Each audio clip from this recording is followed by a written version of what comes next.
வணக்கம்.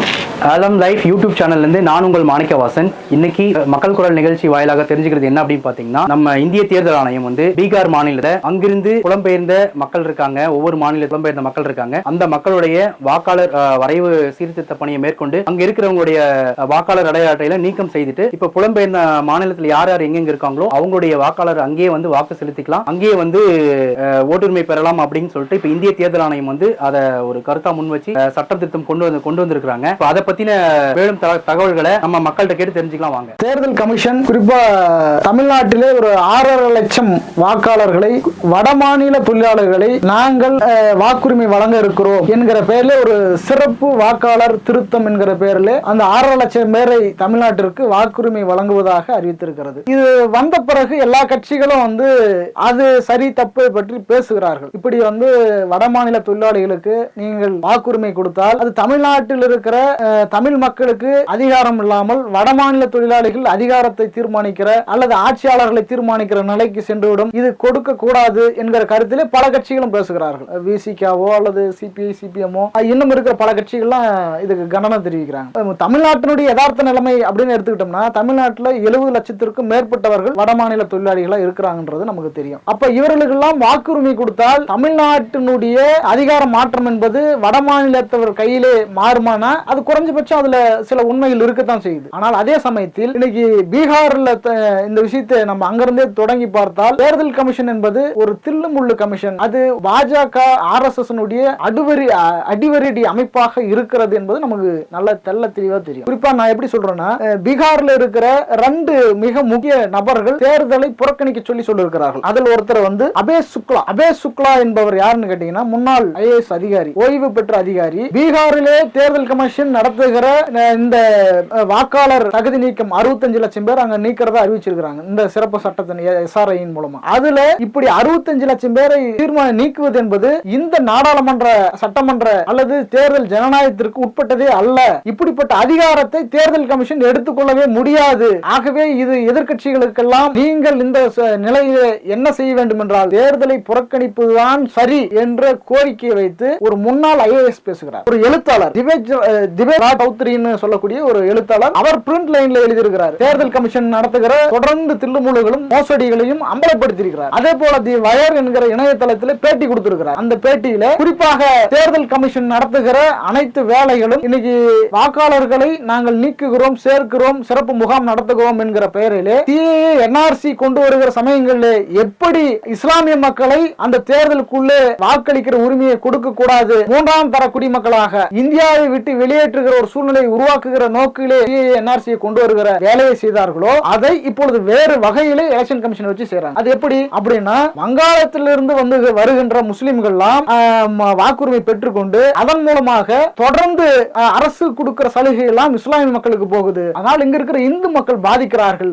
ஆகவே உண்மையான வாக்காளர்கள் சொன்ன அவர்களுடைய அப்பாவையோ அல்லது அவர்களுடைய அம்மாவையோ இங்குதான் பிறந்தார்கள் என்பதற்கான பிறப்பு சான்றிதழ் இருக்கணும். நாங்கள் சொல்லுகிற 12 ஆவணங்கள் இருக்கு, 11 ஆவணங்கள் இருக்கு. ஆதார் கார்டு, வாக்காளர் அட்டை, இந்த மாதிரி எல்லாம் அரசு குடும்ப அட்டை இதெல்லாம் இருக்குன்னா இதெல்லாம் எடுத்துக்கொள்ள முடியாது. இது ஆதார் அட்டை எல்லாம் நாங்க ஒரு பொருட்டா எடுத்துக்க மாட்டோம், அவங்களுடைய பர்த்டே சர்டிபிகேட் வேணும் என்று சொல்லி 65 லட்சம் வாக்காளர்களை நீக்குகிற வேலையை மோடி அரசு செய்யுது. இப்படி செஞ்சுட்டு தமிழ்நாட்டில் நாங்க 6.5 லட்சம் பேரை சேர்த்துறோம்னு சொல்றோம். இப்ப 2க்குமான முரண்பாடை நாம பார்க்கணும். ஆக இதுல அரசனுடைய நோக்கம் என்னவா இருக்குன்னு சொன்னா, தேர்தல் கமிஷன் என்பது அது மோடியினுடைய பாதம் தாங்கியா இருக்குது என்பது வேறு. அதே போல தேர்தல் கமிஷனை வச்சுக்கிட்டு தில்லுமுழு நடந்திருக்கிறதாகவும் இந்த தேர்தலிலே மோடி தோற்பதற்கான சூழ்நிலை தான் இருந்தது, அது திட்டமிட்டு மோசடியின் மூலமாக பிரதமர் ஆனார் என்று பாராளுமன்றத்திலே ராகுல் காந்தி பேசுகிறார். இப்படி பல உண்மைகளை வெளிக்கொண்டு வருகிற நிலையிலே இருந்தாலும் மீண்டும் மீண்டும் மக்களை தேர்தல் மாயிலே ஆள்வது ஏமாற்றமே அளிக்கும். ஆக எதிர்க்கட்சிகள் இதை உணர்ந்து கொண்டு தேர்தலை புறக்கணித்து போராட்டத்திலே இறங்க வேண்டும் என்று சொல்லி IAS எழுத்தாளர்களும் அறிவுஜீவிகளும் சொல்லுகிறார்கள். இந்த சூழ்நிலையை நாம் பரிசீலிக்காமல் இங்க 6 லட்சம் பேர் சேர்த்துட்டாங்க, 70 லட்சம் பேர் இருக்காங்க, இதுலதான் சிக்கல் வரப்போகுது அப்படின்னா தேர்தலே மோசடின்னு வரும்பொழுது ஒரு பாசிச நோக்கத்திற்காக நாடாளுமன்ற சட்டமன்றத்தை பயன்படுத்துகிறார்கள் என்ற சூழ்நிலை வருகிற பொழுது நீங்க அந்த பாராளுமன்ற பாதையில உட்கார்ந்துகிட்டு மீண்டும் இவ்வளவு மோசடிகளும் தில்லுமுழுகும் நடக்கிற இந்த தேர்தல் பாதைக்குள்ளார வாக்காளர்களை சீர்படுத்துகிறோம், சரிப்படுத்துகிறோம், நீக்குகிறோம் என்று சொல்லுவதெல்லாம் இன்றைக்கு இவர்கள் செய்கிற வேலை நாளைக்கு எப்படி போய் முடியும் தெரியுமா? மோடிக்கு பிஜேபிக்கு யார் எதிராக இருக்கிறார்களோ அவர்களுடைய வாக்குரிமை பறிக்கிறதுல போய் முடியும், அவர்களுக்கு தேவையானவர்களுடைய வாக்குகளை சேர்ப்பதிலே போய் முடியும். ஆக இதை புரிந்து கொண்டு இந்த தமிழ் தமிழ்நாட்டில் செய்கிற திருத்தத்தை கூட நாம் பரிசீலிக்க வேண்டிய அவசியம் இருக்கிறது, போராட வேண்டிய அவசியம் இருக்கிறது. இங்க இருக்கிற பீகார் தொழிலாளி நமக்கு எதிரானவர் அல்ல, இங்க இருக்கிற அசாம் தொழிலாளி நமக்கு எதிரானவர் அல்ல, அவரால் இங்கு பிரச்சனை ஏற்படவில்லை. ஆனால் மோடியாலோ அவருடைய தாய் அமைப்பான RSS ஆலோ அவர்களுடைய கொள்ளைக்காக, அவர்களுடைய லாப வெறிக்காக, அவங்களுடைய தேர்தல் நோக்கத்திற்காக இந்த நாட்டை இந்து மதவெறி பாசிச கும்பல் கையிலே ஒப்படைப்பதற்கான வேலையிலே இறங்கி இருக்கிறது. மறைமுகமாக இன்னொரு NRC-யும் CAA-வும் அமல்படுத்துவதற்கான நோக்கிலே இது இந்த வாக்காளர் பட்டியல் திருத்தம் என்பது நடைபெற்றுக் கொண்டிருக்கிறது. அதை புரிந்து கொண்டு நாம் தேர்தலை புறக்கணித்து இந்த தேர்தல் எலெக்ஷன் கமிஷன் என்பது மோசடியானது, மோடியின் பாதம் தாங்கி என்பதை புரிந்து கொண்டு அதை புறக்கணிக்க வேண்டும், எதிர்த்து போராட வேண்டும் என்பதை தான் நாங்கள் தமிழ்நாட்டு மக்களுக்கு கோரிக்கையாக வைக்கிறோம். இந்த வட மாநிலத்தவர்களுடைய அதிகப்படியான வருகையால பாதிப்பு பல இருக்குது. என்னன்னா வேலை வாய்ப்பு முற்று முழுசா பறி போயிடுது. அது அவங்க வரக்கூடாது வாழக்கூடாதுன்னு நம்ம யாரும் சொல்லல. ஆனா அவங்களை ஒரு வரைமுறைப்படுத்தணும்னு சொல்றோம். ஒரு இன்னர் லைன் பர்மிட், உள் நுழைவு அனுமதி சீட்டு கொடுக்கணும். அவர்கள் என்ன வேலைக்கு வராங்க, எந்த அடிப்படையில் இங்க வராங்க, எத்தனை ஆண்டுகள் இங்க தங்க போறாங்க, அவங்க இங்கேயே குடியுரிமை பெற்று வாழ போறாங்கன்னா அதுக்கு என்னென்ன விதிமுறைகள் உருவாக்கணும். ஆனா ஒரு மண்ணில் நம்ம இங்க இருந்து அமெரிக்கா போறோம், குடியுரிமை பெற்று வரலாம், அங்க அந்த நாட்டுக்கு உட்பட்டு ஒரு சட்டம் விதிமுறைகள் வச்சிருக்கிறோம். அந்த விதிமுறைகள் கடைபிடிச்சாதான் அவங்க குடியுரிமை கொடுப்பான். இந்த மாதிரி இங்க தமிழ்நாட்டுக்கு வந்தா இங்க தமிழ் மொழி மீட்சி, தமிழ் மண்ணுடைய நிலங்கள் நில வளங்கள் பாதுகாக்கப்படணும், காடு வளம் பாதுகாக்கப்படணும். இது இந்த மாதிரியான இதெல்லாம் உணரணும். முதல்ல தமிழ் மொழிக்கு முக்கியத்துவம் கொடுக்கணும், தமிழர்களுக்கு முக்கியத்துவம் கொடுக்கணும், இந்த இனத்துக்கு முக்கியத்துவம் கொடுக்கணும். இப்படி ஒவ்வொரு மாநிலத்திலும் அந்தந்த மாநிலத்தில்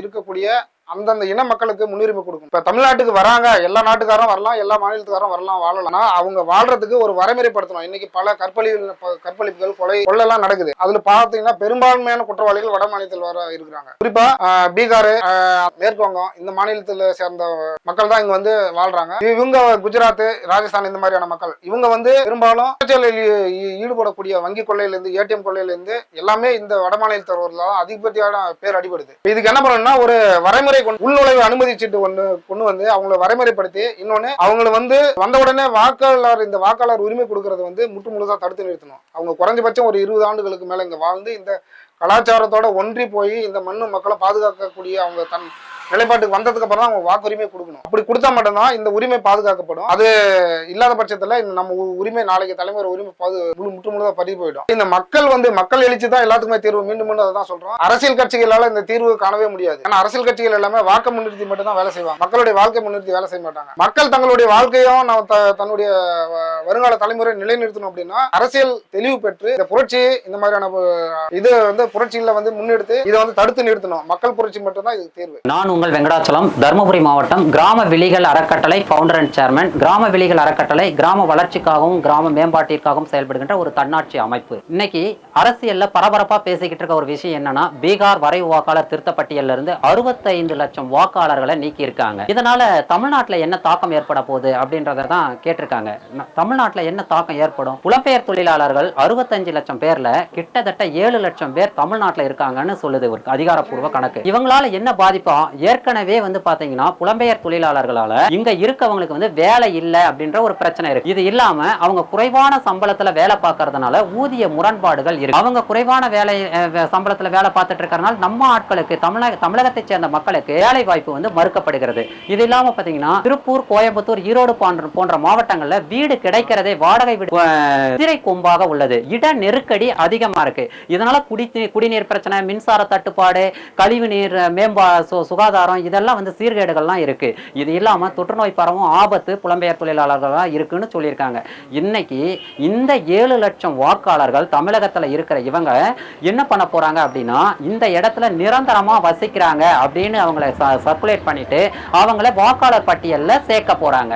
இது தகவல் ஆணையம், இந்திய தேர்தல் ஆணையம், தேர்தல் ஆணையர் ஞானேஷ்குமார் அதிகாரப்பூர்வமா பூத் லெவல் ஏஜென்சி மீட்டிங்லயே சொல்லியிருக்காரு. இப்ப இதனால நமக்கு என்ன பாதிப்பு ஏற்படும்? இப்ப இவங்க இங்க இருந்துட்டு தங்களுடைய இந்த நீக்கப்பட்ட வாக்காளர்கள் என்ன செய்யணும்னா, அவங்களுடைய ஆதார், வாக்காளர் அட்டை இது எதுவுமே ஏத்துக்க மாட்டாங்க. அவங்க நிரந்தரமா அங்க குடியிருக்காங்கன்ற ஆவணத்தை கொண்டு போனா மட்டும்தான் அதிகாரப்பூர்வமா மறுபடியும் அந்த வாக்காளர் பட்டியல்ல அவங்க சேர்க்க முடியும்.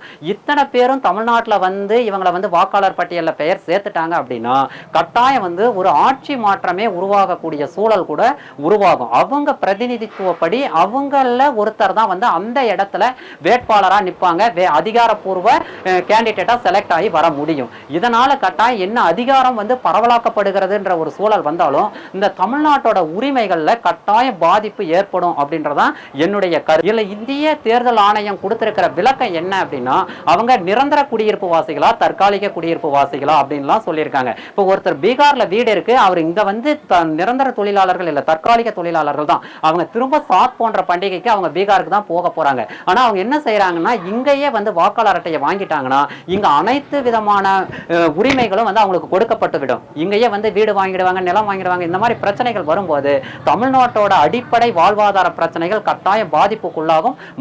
சமூக நல்லிணக்கமே குறைபடுறதுக்கான வாய்ப்புகள் வந்து உருவாகும் அப்படின்றதான் என்னுடைய கருத்து. பாரதிய ஜனதா ஆட்சிக்கு வந்ததுல இருந்து இந்த இந்துத்துவ பாலிடிக்ஸை வந்து இந்தியா முழுமைக்கும் புகுத்தணுங்கிற ஒரு காரணத்தினால இந்த வேலையெல்லாம் மறைமுகமா செஞ்சுட்டு வராங்க. இப்போ வந்து பாத்தீங்கன்னா இவங்க வந்து எங்கெங்க வேலை செய்யறாங்களோ அங்கங்க வாக்கு உரிமை போட்டுக்கலாம் அப்படின்னு சொல்றது வந்து பாத்தீங்கன்னா இந்திய அரசியலமைப்பு சட்டத்துக்கு எதிரான ஒரு விஷயம். அதை விட ரொம்ப முக்கியம் என்னன்னா மாநில உரிமைகளுக்கு எதிரான ஒரு விஷயம். இது வந்து மறைமுகமா என்னன்னா ஒரு மொழி வழியின தேசிய மக்களை வந்து மறைமுகமா அழிப்பதற்கான இது ஒரு திட்டம். வாக்குரிமை என்பதே வந்து பாத்தீங்கன்னா வாழ்கிற இடத்துல இருக்கிற மக்கள் தனக்கான பிரதிநிதிகளை தேர்ந்தெடுக்கிறதா ஃபர்ஸ்ட் வாக்குரிமை. வேலைக்கு போற இடத்துல ஓட்டு போடுவங்கிறது வந்து ஒரு முட்டாள்தனமான விஷயம். இதை வந்து இவங்க என்ன சொல்ல வராங்கன்னா வந்து நீ வேலை செய்யறதெல்லாம் வந்து ஓட்டு போட்டுக்கலாம் அப்படின்னா இப்ப 10 வருஷம் தமிழ்நாட்டில் இருப்பான், 10 வருஷம் கர்நாடகாவில் இருப்பான், 10 வருஷம் தெலுங்கானாவில் இருப்பான் அப்படின்னா நீ ஒவ்வொரு ஊர்லயும் போய் ஓட்டு போட்டுட்டு இருப்பியா? நீ வேலைக்கு போன தேவையெல்லாம் வந்து உனக்கு ஓட்டு போட்டு நீ அந்த ஊர்ல இருக்கிறவன் யாரு தலைவனா வரணும், யாரு பிரதிநிதியா வரணும், நீ சொல்றது அதுக்கான அதிகாரமே கிடையாது. இவங்களுடைய திட்டம் என்னன்னா பாரதிய ஜனதாவுக்கு பொதுவாகவே வட மாநிலங்களில் இருக்கிற வாக்கு வங்கி வந்து தென் மாநிலங்கள்ல கிடையாது. அவங்க குட்டிக்காரன வரைக்கும் முட்டி மோதி பாத்துறாங்க, பண்ணி பாத்துறாங்க, முடியல. அதனால வேற வழி இல்லாம வாக்காளர்களே அவங்க திணிக்கிறாங்க.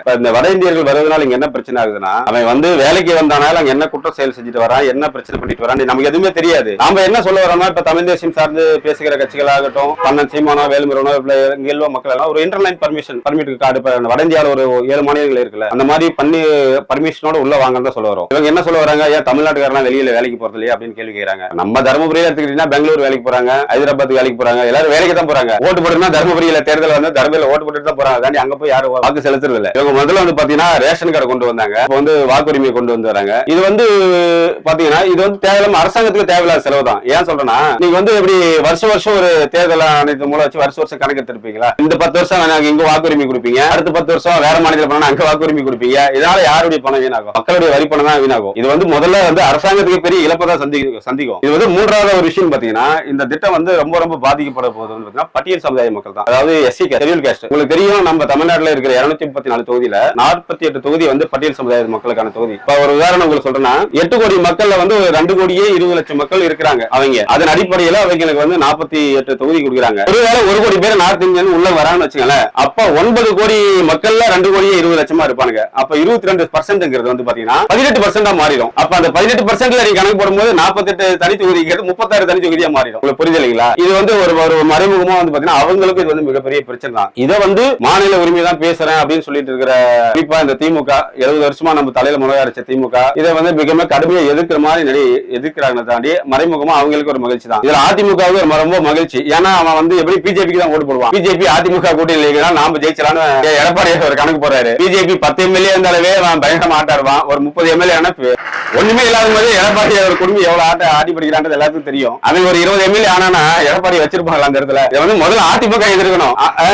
அதிமுகவும் எதிர்க்கிறது இல்ல, கூட இருக்கிற பாமகவும் எதிர்க்கிறது இல்ல. பாமக எதிர்க்கணும். ஏன் சொல்றேன்னு பாத்தீங்களா, அது பாமகவும் பிரச்சனை தான். ஏற்கனவே இந்துத்துவ பாலிடிக்ஸ்ல நிறைய பேர் பிஜேபி போயிட்டான், பாமகவும் எதிர்க்கிறது இல்ல. இதை வந்து நம்ம தமிழர்கள் வந்து ஒரு அரசியல் ரீதியா எதிர்த்தாலும் மறைமுகமா நாம ஒரு தெளிவுக்கு வரணும். ஏன்னா வட இந்தியர்களை உள்ள விட்டுறதுனால என்ன பிரச்சனை வருதுன்னு பாத்தீங்கன்னா, நம்ம தமிழ்நாட்டில் இருக்கிற குற்ற செயல்கள்ல இப்ப அவன் செய்யற குற்ற செயல்கள் சேர்ந்துதான் வருது. நம்மால் 10 பேர் தவறு செய்யறானா, அவனும் இப்ப 10 பேர் செய்யறான். நம்மளால தவறு செஞ்சானா அவனை தேடி கண்டுபிடிச்சு வந்துடுறான். அவன் எந்த ஊர்ல இருக்கிறான், யார் எங்க இருக்கான்னு தேடி கண்டுபிடிச்சு காவல்துறை ஏதோ ஒரு வேலை கண்டுபிடிச்சிருது. ஒரு வட இந்திய தப்பு செஞ்சுட்டு அவன் ரயில் ஏறி போயிட்டானா அவனை கண்டுபிடிக்க முடியல. உங்களுக்கு ஒரு 2011 வாக்குல உங்களுக்கு தெரியும் நினைக்கிறேன், தீரன் அதிகாரம் கார்த்தி நடிச்சிருப்பார், படம் பார்த்திருப்பீங்க நினைக்கிறேன். கிட்டத்தட்ட அப்ப அதிமுக ஆட்சியில் இருக்கும்போது எவ்வளவு ரோட் சைடு கொலைகள் நடந்தது, சொத்துக்காக மக்களை எவ்வளவு பண்ணாங்க. அந்த மாதிரி இப்ப எவ்வளவு கற்பழிப்புகள், எவ்வளவு கொலை கொள்ளும். இப்ப பாருங்க குங்குமட்டதெல்லாம் பாருங்க, வேலைக்கு தான் வரான், ஓனரையே கொலை பண்ணிடுறான், ஆட்டையை போட்டுட்டு போயிடறான். உங்களுக்கு தெரியும் நினைக்கிறேன், ஒரு 5-6 வருஷம் முன்னாடி ரயில் ஒரு 5 கோடி ரூபாய் திருடிட்டு போனானுங்க. சேலத்துல இருந்து ரயில் போகும்போது ஒரு 5 கோடி ரூபாய் திருடிட்டு போனானுங்க. இப்ப 2 மாசம் முன்னாடி பாருங்க, ஒரு கர்ப்பிணி பண்ணியே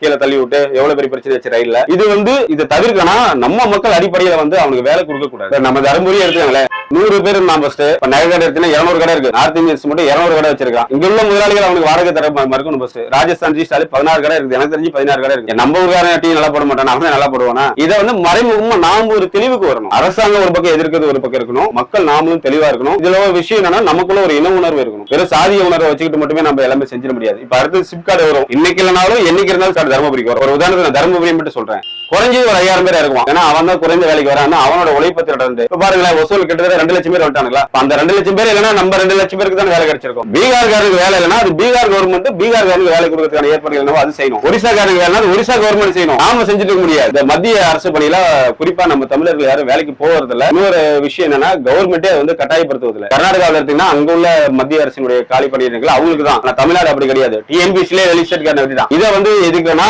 இதுக்கு வந்து மக்கள் வந்து அந்தந்த கட்சியில் இருக்கிற தமிழர்களே பதில வந்து அந்தந்த கட்சிகளுக்கு ஒரு அழுத்தம் கொடுத்து இதை வந்து தமிழ்நாடு தேர்தல் அரசாங்கம் வந்து இதை முதல்ல மாத்தணும், அதிகார ரீதியாகவும் மாத்தணும். இல்லைன்னா நாளைக்கு வந்து ஈழத்துல நடந்தது, இன்னைக்கு உங்களுக்கு பாலஸ்தீனத்துல நடந்தது, நாளைக்கு நமக்கு நடக்கும், உறுதியா நடக்கும். இதுல இருந்து முதல்ல மக்கள் ஒரு விழிப்புணர்வு அடையணும். அதே சமயம் அரசியல் நம்ம தமிழ்நாட்டில் இருக்கிற அரசியல் கட்சிகளும் ஒன்றுபட்டு இதை எதிர்க்கணும். இல்லைன்னா நாளைக்கு நடக்க போற விளைவுகள் நம்மளை தான் அது பாதிக்கும். வட மாநிலத்துல இருந்து இப்ப தமிழ்நாட்டுக்கு வேலை காரணமா வர்றாங்க அப்படின்னா அவங்களுக்கு வாக்குரிமையும் தமிழ்நாட்டில் நம்ம கொடுக்குறோம்னு எடுத்துக்கோங்க. இப்ப என்னோட பகுதி இதுல ஒரு 750 பேர் 750 வாக்காளர்கள் இருக்கிறாங்க. இந்த 750 வாக்காளர்கள் என்ன ஆகுதுன்னா, இப்ப புதிய சட்டங்கள்லாம் கொண்டு வராங்க. இந்த வாக்காளர்கள் இந்த 700 1200 ஆகும் பட்சத்துல இதை 2 பூத்தா பிரிப்பாங்க. 2 பூத்தா பிரிக்கும் போது அது தனித்தனியா ஆட்கள், அவங்க ஆட்கள் வந்து இதுலயும் ஒரு 200 பேர் வருவாங்க, அதுலயும் ஒரு 200 பேர் வருவாங்க. மறுபடியும் அந்த 750 2 பிரிவு மறுபடியும் 2 பூத்தா பிரியும் போது அவங்க ஆட்கள் அதிகமா வர்றாங்கன்னா, இப்ப இங்க ஒரு தேர்தல் நடக்கும்போது இங்க அவங்க பெருவாரியான வாக்குகள் செலுத்தி அவர்களுக்கு உண்டான ஆட்களை தேர்வு பண்ணிட்டாங்கன்னா, இன்னைக்கு இது குமாரசாமி பேட்டை, நாளைக்கு மார்வாடி சேட்டை,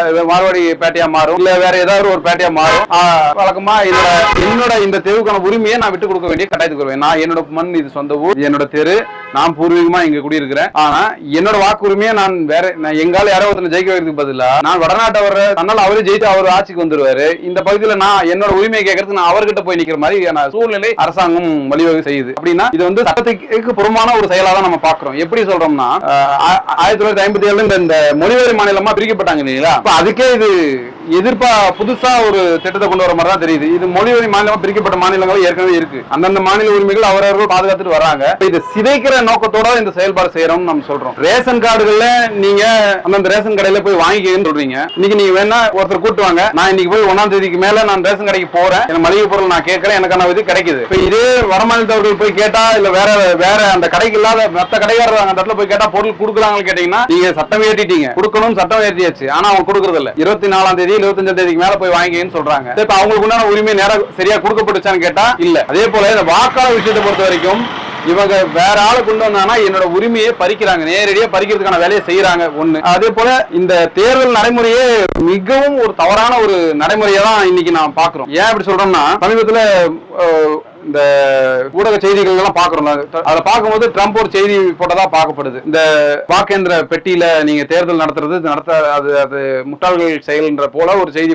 இது இன்னைக்கு இல்ல, என்னைக்கு இது கொண்டு வந்தாங்களோ அன்னைக்கே காங்கிரஸ் கொண்டு வருது. இதை எதிர்த்து பாஜக சுப்பிரமணிய சாமி அவர்கள் வந்து இதை முறையிடுறார், வழக்கே தொடர்கிறார். இது எங்களுக்கு சந்தேகம், இந்த வாக்கேந்திரம் மூலமா வாக்கு முறைகேடு நடத்த முடியும்னு சொல்லி அவர் வழக்கு தொடர்றார். அவர் ஒரு கட்டத்துக்கு மேல ஜப்பான் நாடு வரைக்கும் போறாரு. இத விசாரணை செய்து இந்த பெட்டியோட இதுல திருட முடியுமா, வாக்கு நம்ம திருடி அந்த வெள்ள வைக்க முடியுமா அப்படின்னு. அது உண்மைதான், அது அப்படிங்கிற வெளிநாடு வரைக்கும் போகுது. ஆனா இங்க நம்ம நீதிபதிகள் முன்னிலை அதை கொண்டு போகும்போது தன் சொந்த நாட்டு எந்திரத்தையே நம்ம சந்தேகப்படக்கூடாது அப்படின்னு அந்த கேஸை முடிச்சிடறாங்க. அதாவது தெளிவான விளக்கத்தை கொடுக்கல, தெளிவான விளக்கம் இந்த நீதிபதி கொடுக்கல. விசாரணை நடத்தி இதை செய்ய முடியும்னா இதை செய்யக்கூடாது, இனிமே இதை மாற்று வழி கொண்டு போங்க. இன்னைக்கு வல்லார்க்க நாடுகளே இந்த எந்திரத்தை கைப்பற்றாத இருக்கும்போது இந்தியா கைப்பற்ற வேண்டிய அவசியம் என்ன? நீங்க வளர நாடுன்னு சொல்றீங்க, இந்தியா வளர்ந்த நாடுன்னு சொல்றீங்க, டிஜிட்டல் இந்தியான்றீங்க. அப்படியே டிஜிட்டல் இந்தியால ஒரு வாக்கு எந்திரம், நீங்க ஆட்டோமேட்டட் வாக்கு எந்திர மெஷின்ல நீங்க தேர்தல் வாக்கு பதிவு பண்றீங்க, பதிவு பண்ணா பதிவாகுது. ஏன் உங்களால அன்னைக்கே உங்களால இந்த தேர்தலோட ரிசல்ட்டை வெளியிட முடியல? டிஜிட்டல் இந்தியா இதே 3 நாள், ஏன் 3 நாள் 10 நாள் கூட வச்சிருக்கீங்களா? காரணம் கேட்டா இதே ஒரு காரணம் சொல்றீங்க. அன்னைக்கு இந்த தொகுதியில ஜெயிச்சுதான் வெளியிட்டு போறதுக்கு உங்களுக்கு என்ன பிரச்சனை? டிஜிட்டல் இந்தியா இல்ல, இது ஏமாற்ற டிஜிட்டல் இந்தியா, ஏமாற்றும் செயல் தான் போயிட்டு இருக்கு. என்னைக்கு இவங்க டிஜிட்டல் இந்தியான்னு ஆரம்பிச்சாங்களோ, அவங்க காங்கிரஸ் இருக்கும்போது பசுமை புரட்சினாங்க, பசுமையை ஒழிச்சிட்டாங்க. இவங்க டிஜிட்டல் இந்தியாங்க, டிஜிட்டல் இந்தியால இந்தியா விலைக்கு வாங்கிட்டாங்க. இதுதான் உண்மை. கார்பரேட் உலகம் போயிட்டு இருக்குங்க, கார்பரேட் தான். இந்த வாக்காளர் முறையில என்னென்ன தவறுகள் செய்ய முடியும்னு பல பேர் நிரூபிச்சுட்டாங்க. யூடியூப்ல நீங்க இணையத்துல எடுத்துக்க பாருங்க, எத்தனை காணொலிகள் வேணும்? இன்னைக்கு நீங்க புதுசா ஒரு பெட்டி கொண்டு வரீங்க, வாக்காளர் முறையில ஒரு பெட்டி ஒன்று கொண்டு வரீங்க. நீங்க போட்ட வாக்கு இந்தாங்க உங்க சின்னத்தை அந்த உள்ள டிஜிட்டல் லைட்டா காட்டுது. அந்த பேப்பர் உங்க கையில கொடுக்குறாங்களா? அதை நீங்க கவனிச்சிங்களா? உள்ள பிரிண்ட் ஆகி விழுதுங்கிறாங்க, விழுது. அந்த பேப்பர் விழுந்த பேப்பர் இதையும் ஒப்பிடுறாங்களா? கடைசியில ஒப்பிட்டு பாக்குறாங்களா சரியா வருதான்னு? இதை வெளிப்படையா பார்க்க சொல்றான் ஒருத்தன். அந்த பெட்டியை தயார் பண்ண ஒரு காணொலியில பாக்குறேன், அந்த தெளிவா பாக்குறேன். அந்த பதிவாகி கீழே விழுது, காட்டுற வெளிச்சத்துல எனக்கு இங்க ஆப்பிள்னு காட்டுது. ஆனால் பிரிண்ட் எடுத்து பார்த்தா அங்க ஆரஞ்சு இருக்குது, இல்ல வேற பழம் இருக்குது. அப்போ இதுலயும் ஊழல் செய்ய முடியும். இதன் மூலமா தவறான ஆட்சியாளர்கள் உள்ள உட்கார வைக்க முடியும். அப்ப இது நடக்கிறது ஜனநாயகப்படி தேர்தல் அல்ல. சில மாநிலங்கள் எல்லாம் இன்னர் லைன் பர்மிட்னு வச்சிருக்காங்க.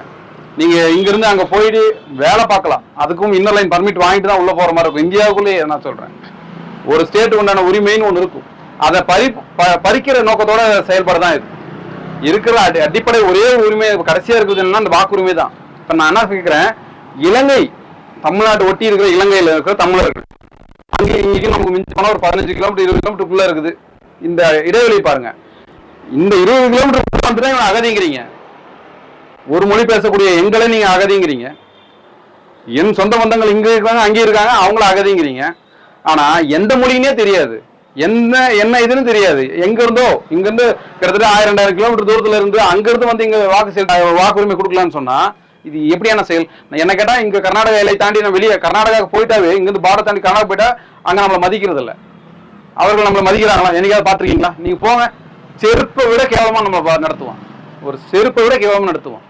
ஒரு மகளனாலே அவனுக்கு ஒரு ஏழனம். அப்படியான இதுல வடநாட்டவர்கள் இங்க வந்து வாழ்றாங்க, சகல வசதிகளோட வாழ்றாங்க தமிழ்நாட்டுல. அவங்க வந்தவங்க யாரும் வெளியே ஊர் போகணுன்ற அந்த எண்ணமே அவங்க வர்றதில்ல. ஏன்னா இது ஒரு ஸ்வர்க்க பூமி, இது தமிழ்நாடு. இதை நாசம் பண்ணணுன்ற ஒரு செயல் திட்டமா தான் இதை நான் பார்க்கிறேன். அவங்களையும் சேர்க்கிறாங்கன்னா ஏற்கனவே குறிப்பிட்ட மக்களுக்காகத்தான் இத்தனை அமைச்சர்களும் பிரிக்கப்பட்டிருக்கு. இந்த அமைச்சர்களை பிரிக்கப்பட்டிருக்குன்னா அப்போ இத்தனை கோடி மக்கள் அங்கிருந்து வராங்கன்னா அவர்களுக்கான அமைச்சர்களும் நம்ம ஒதுக்கப்படுவாங்க. அப்படி இங்கிருந்து மறுபடியும் அமைச்சர்கள் ஒதுக்கப்படும் போது ஒண்ணு காங்கிரஸ் ஆள போறாங்க, அப்படி இல்லைன்னா பிஜேபி ஆன போறாங்க. ஏன்னா இந்திக்காரங்க யாருக்கு வாக்கு போடுவாங்க? வட மாநிலத்தில் அவர்களுக்கு தான் வாக்களிப்பார்கள். அவர்களுக்கு வாக்களிக்கும் போது இங்க இந்த தமிழகமும் அவர்கள் காங்கிரஸோட கைப்பிடியிலையோ அல்லது பிஜேபியோட பிடியிலோ அவர்களோட கையில தான் ஆளப்பட போறோம். கோடி தமிழ் மக்களுக்கான நிலம், தமிழ் இனன்ற ஒரு இனமே இல்லாம கோடி மக்களுக்கு இருக்கிறது இந்த ஒரு நிலப்பரப்பு. இலங்கையில இருந்து விரட்டி அடிச்சுட்டாங்க, அங்கங்க ஈழத்தமிழர்கள் வாழ்ந்துகிட்டு இருக்காங்க. அது மாதிரி இந்த ஒரு நிலப்பரப்பையும் பறி கொடுத்துட்டோம்னா தமிழர்களுக்கு வாழ்றதுக்கான இடமே இல்லாம போயிடும்ல. இதுக்கு இருக்கிற ஒரே ஒரு வழி என்னது? தமிழ் மக்கள் தமிழகத்தை தமிழ் மக்கள் தான் ஆளணும். தமிழ் மக்கள் ஆளாம எங்க இருந்தோ ஒருத்தர் வந்து இங்க ஓட்டு போட்டு அவங்கள நம்ம மறுபடியும் அமைச்சர் ஆக்கிட்டோம்னா தமிழகன்ற ஒரு தமிழகத்தில் இருக்க மக்கள் தமிழகமே இல்லாம போயிடுமே. அப்புறம் எதுக்கு தமிழ்நாட்டுல இத்தனை அமைச்சர்கள் இருக்கணும்? ஒரு மக்கள் இங்க இருக்காங்க, இவர்களுக்கான வசதி இல்ல. நம்ம 300 ரூபாய் சம்பளம் கேட்கறோம், அவன் 200 ரூபாய் 100 ரூபாய் கூட நான் சோறு சாப்பிட்டுட்டு இங்கேயே உனக்கு படுத்து வேலை பார்த்துட்டு போறேன்னா இப்ப தமிழ்நாட்டு மக்கள் வாழ்வாதாரல பாதிக்கப்படுது. அவன் 200 ரூபாய் செய்யறான்னா நமக்கு நம்ம ஆட்களுக்கு வேலைதான் முக்கியம், வேலை முக்கியம். அவர்களுக்கான பணத்தை ஒதுக்குதான் நம்ம மக்கள் பொழைக்கிறாங்க. நம்ம ஆளுங்க வாழணும்னு நினைக்கிறத தாண்டி தனக்கான என்ன தேவை இருக்கோ அதானே செய்ய போறாங்க. அதன் அடிப்படையில அவர்களை வரதை நாங்க வந்து முற்றிலுமாக எதிர்க்கிறோம். எதனாலன்னா ஒரு 6 வயது சிறுமியையும் 10 வயது சிறுமியையும் பெண் குழந்தைகளை பார்த்தா கடவுளுக்கு நிகரா பார்ப்போம். பெண் பிள்ளைன்ற தாண்டி குழந்தைகளே கடவுள் நிகரா பார்ப்போம். அப்படி ஒரு 6 வயது சிறுமியை 10 வயது சிறுமியை அவ கற்பழிக்கிறான்னா அவரோட மனநிலை எந்த அளவுக்கு மோசமா இருக்கு? எதன் அடிப்படையில நம்ம தமிழகத்துல விடுறது? இதே போலதானே எல்லாரும் இருப்பாங்க. எப்படி நம்ம இந்த நம்பிக்கையில நம்ம அவங்களை நம்புறது? அதே போல ஒரு 10 பேர் செஞ்சான்னா இப்ப திருடுறானுங்க, நல்லாவே திருடுறானுங்க, கொள்ளை எல்லாமே செய்ய ஆரம்பிச்சாச்சு. போராட்டம் வரைக்கும் செய்ய ஆரம்பிச்சுட்டாங்க. இப்போ சென்னையில எல்லாம் இது எங்கள் நாட்டை விட்டு நாங்க போக மாட்டோம் அப்படின்ற அளவுக்கு அவங்க வந்துட்டாங்க. இதனோட ஆதிக்கம் அதிகமாயிட்டு தானே போயிட்டு இருக்கு.